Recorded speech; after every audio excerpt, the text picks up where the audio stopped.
Hey ho! Look out down below because your favorite croc is back again with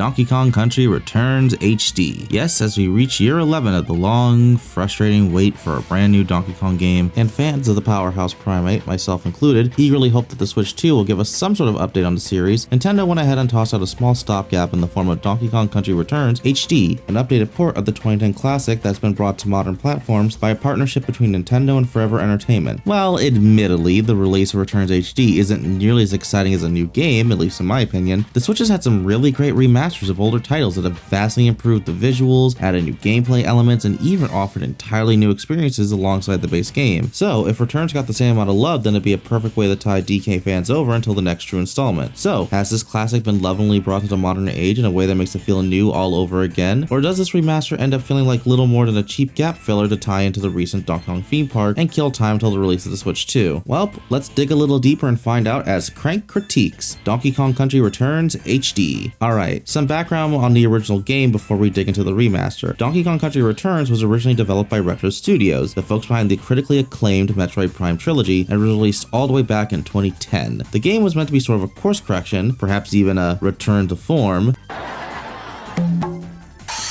after the lackluster sales of Donkey Kong Jungle Beat on the GameCube. The game was generally well received by most and ended up laying the groundwork for Donkey Kong's public perception in the modern age, being the basis for tracks in Mario Kart, stages in Smash Bros, and even the Donkey Kong section of the Super Nintendo World theme park. However, the game itself has been sort of overshadowed in recent years, mostly on account of the fact it received a much better sequel, Tropical Freeze, on the Wii U a few years later. Tropical Freeze slowly gained so much popularity in the coming years, despite an initially rocky reception upon its announcement, that as a result, people don't really discuss Returns all that much in comparison to its sequel.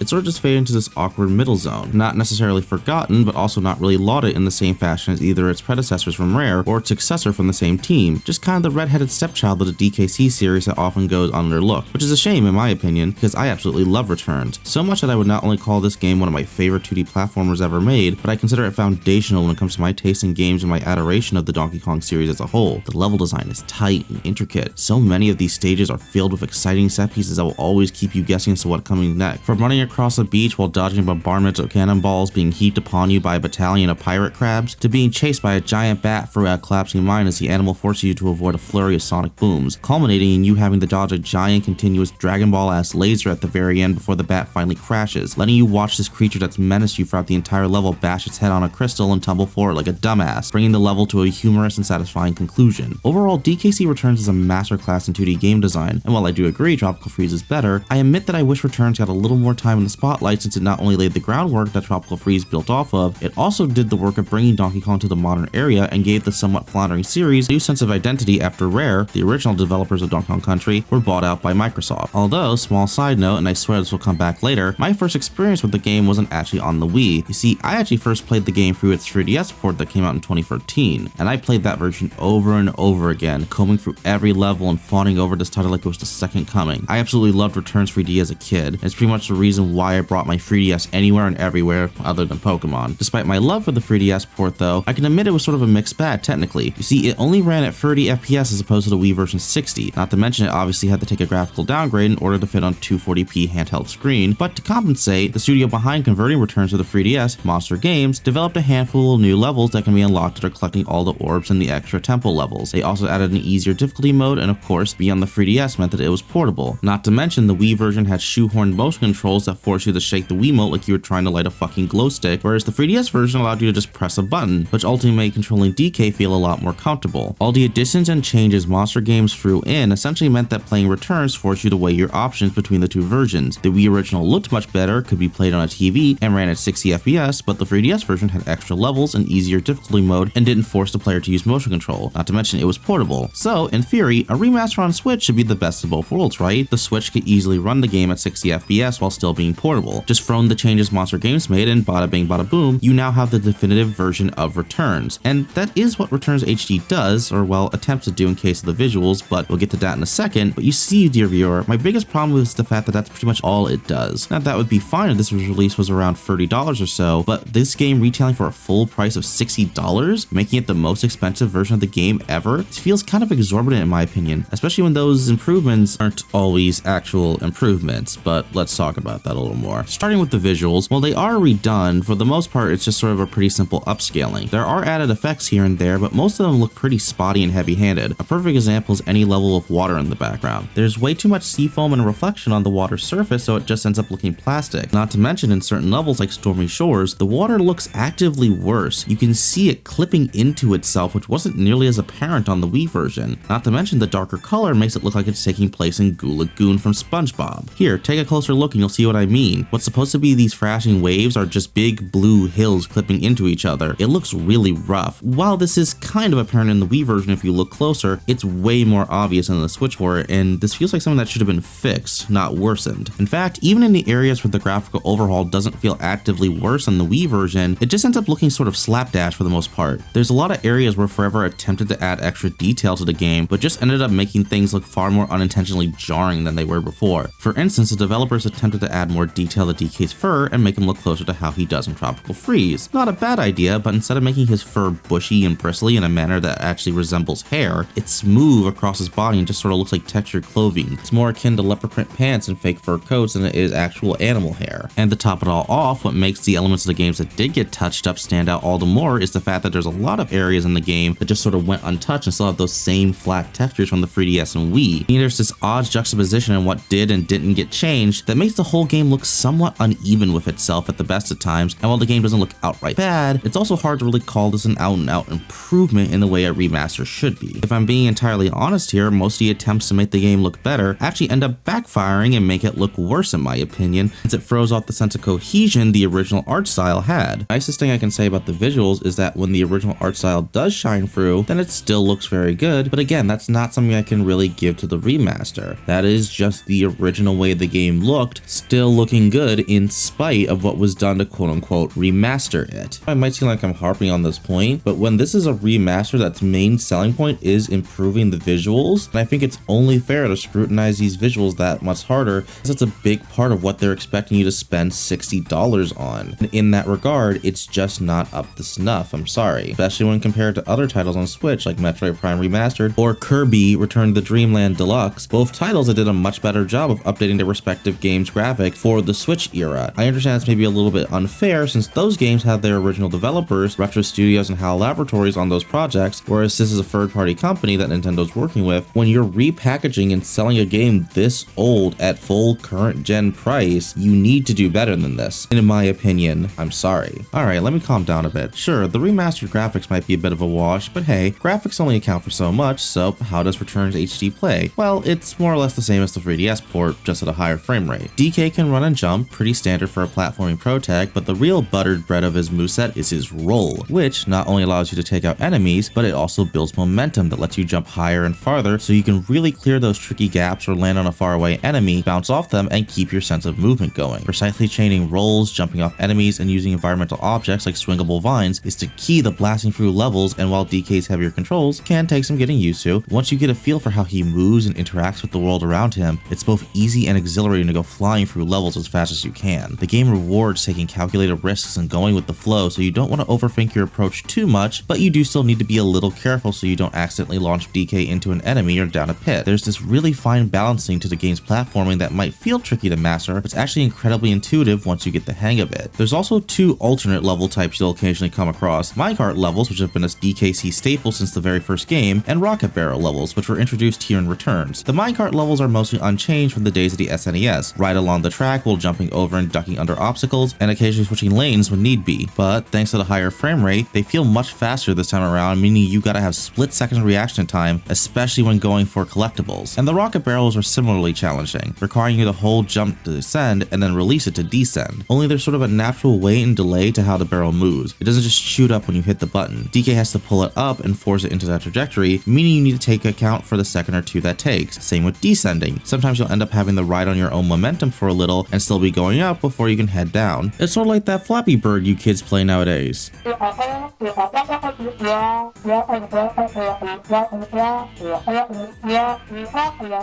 Wait, what do you mean Flappy Bird is 15 years old? What the fuck? Again, the rocket barrel levels have a good sense of difficulty. Not too easy, but rarely frustrating. Along with the minecart levels, they offer a nice change of pace to break up the usual platforming and add a bit of variety to your quest. Now, the remaster doesn't really change any of this, which I suppose is a good thing honestly, though it means that if you've played Returns before, then you know what you're in for. Although one nice thing about playing Returns on a Switch Pro controller is that it's easily more comfortable than both the previous versions. The Wii version's motion controls are completely gone, and the Switch's form factor is way more comfortable than the 3DS, so say goodbye to tired arms and hand cramps over long play sessions. Overall, there isn't much to say here other than that the gameplay survived the remastering process relatively unscathed. It's still the same excellent 2D platformer from all the way back in 2010, just now on Switch hardware, and that's fine, but I do wish there was some extra content thrown in here just for value's sake. While I'm glad the bonus levels from the 3DS version made the jump, I can't help but compare Returns HD to games like Kirby Returns to Dreamland Deluxe and Mario 3D World plus Bowser's Fury. Those titles not only went out of their way to add new elements to their respective base games, Kirby got new copy abilities and Mario got the mid-air roll from Odyssey, along with a much needed boost in running speed, but both titles added completely new modes to play through with Magolor Epilogue and Bowser's Fury, missions that give older players something new to experience alongside the games they remember, and giving new players even more content to sink their teeth into. And while you could argue that asking for such a hefty addition to a remaster might be a tall order, if you're charging full price for a game that doesn't look all that improved on a visual level, then I feel like expecting some sort of additional gameplay elements to make up for that isn't too much to ask. At the very least, some added concessions for accessibility could have helped. There's a level called Muncher Marathon where DK's being chased by an oncoming mass of spiders, called Munchers, skittering across the stage. While this doesn't bother me personally, I still think a small arachnophobia warning before entering this level would have been nice, since I can see the spiders freaking out some more squeamish players. The original and 3DS versions can be forgiven for not including this because such things weren't all that common back in 2010 or even 2013, but nowadays, concessions and accommodations for people with phobias in general, and arachnophobia in particular, have been much more widely adopted, and I can't imagine it would have been hard to throw up a little block of text warning players before they entered the level. I know this might seem like a small complaint, bordering on a nitpick even, but little things like this could have added that much more value to this remaster. It's not a huge deal, but it would have been nice, you know? At the end of the day, Donkey Kong Country Returns HD is adequate at best, and even then, barely so in my opinion. It is Donkey Kong Country Returns on the Switch in a quote-unquote definitive package, running at 60 FPS like the Wii version while also containing the easier difficulty mode and extra levels Monster Games added for the 3DS port, but when that's about all it has, except for some haphazard attempts at improved graphic that often end up backfiring and making the game look worse, it's hard to give this remaster my recommendation. It feels like Nintendo commissioned forever for this project because they wanted something out quickly in time for the American launch of Epic Universe and Super Nintendo World, which has a Donkey Kong section. It's a cheap and easy tie-in product from a studio with a less than stellar background, to be honest. I'm not going to go too far in depth on Forever, but they're a company that specializes in remakes and remasters, with most of their efforts garnering, we'll say, mixed reviews at best. Even looking through the credits of Returns HD, it seems to be mostly either first-time devs or people who worked on Forever's critically lambasted remake of Front Mission 2. Now, I'm not trying to put these people on blast. I'm sure they all tried their hardest and didn't set out to produce a less than stellar product, but it feels as if this project either needed more time, more money, or more experienced devs on board to see it through. I understand the folks at Retro are all hands on deck with Metroid Prime 4 right now, but I wish a remaster of Returns could have been saved for after they were done with that, so the folks who originally made this game could have brought it to the Switch and poured a little more TLC into it like they did for Metroid Prime Remastered, or even the Switch version of Tropical Freeze, which included a wholly new playable character with Funky Kong. Oh, and speaking of the original devs, for whatever reason Nintendo chose not to credit any of the devs behind either the original game or the 3DS port other than a quick line saying the remaster was based on the work of the original development staff. Now, this would be a shitty thing to do for any remake or remaster. Credits are an important element of any game developer's career because they can be used to build and bolster resumes, and if the recent, most widely available version of a game they worked on, remember both the Wii and 3DS versions are out of print and aren't available on any digital store, meaning the remaster is the only version you can actually buy straight from Nintendo, doesn't have their name in it, that just makes it all the harder for them to prove that they worked on the game. Not to mention it feels especially insulting on a remaster like this that does so little to the actual game other than mess with the visuals. This isn't based on the work of the original developers, this is the work of the original developers, just with a new coat of paint. Nintendo also did this a few years ago on Metroid Prime Remastered, and I don't know why they insist on not crediting the original developers, but quite frankly, whatever reason they might have for not doing this isn't good enough. Credit your original developers and make sure their names are actually in the games they worked on. It's that simple, and I don't know why this keeps happening. So ultimately, the only way I can recommend Returns HD is if you don't have any other version of the game and have some leftover eShop gift cards and gold coins from the holidays, enough to knock this down to about $20 to $30. There is still a phenomenal game in here, don't get me wrong. It's just that there isn't much in the way of bonus content or even true upgrades like you would expect from a remaster. As for anyone who does own another version and is looking to double dip, I can't really give you the thumbs up there. There's just not enough new or improved to really bother. Just break out your old copy and replay the game that way. All the fun without dropping $60 for some scuffed fizz rolls. Oh well, not quite the note I wanted to end on, but fingers crossed that whatever game lies in the future for our beloved beloved Banana Muncher. Whether it's completely new, a remake, or even another remaster, it's handled with a lot more style and a lot more grace than this was. Well, fuck, that was a little saddening, not gonna lie. One of my favorite games of all time, and my video on it was telling you why you shouldn't buy the most recent version of it. Fun, fun, fun. Oh well, gotta be honest I guess, and hey, sure it won't be too long before we get a brand new Donkey Kong game and I'll get the gush all about that.